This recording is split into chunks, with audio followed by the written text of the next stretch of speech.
Find me in the club.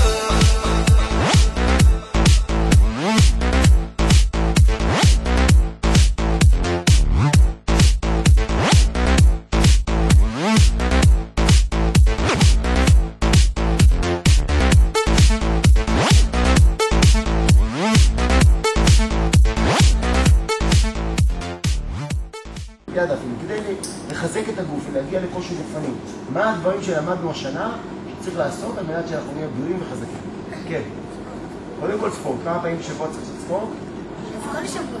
מה? לפחות כל שבוע. כל יום. 2 אימוני שבוע. 2 אימוני כוח? 2 אימוני כוח בשבוע?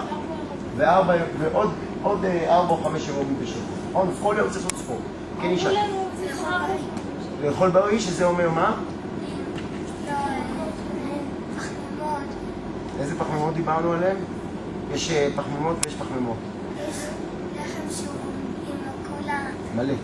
נכון, יש לכם מלאים ואורז מלא ויש לכם לבן. ואמרנו שצריך פחמימות מלאות, שזה הפחמימות המלאות. מה עוד? חלבונים אמרנו? מה החלבונים נותנים לנו? שרירים, נכון. הם החומר גלם לשרירים. אם אני אוכל הרבה חלבונים, אני אהיה חזק?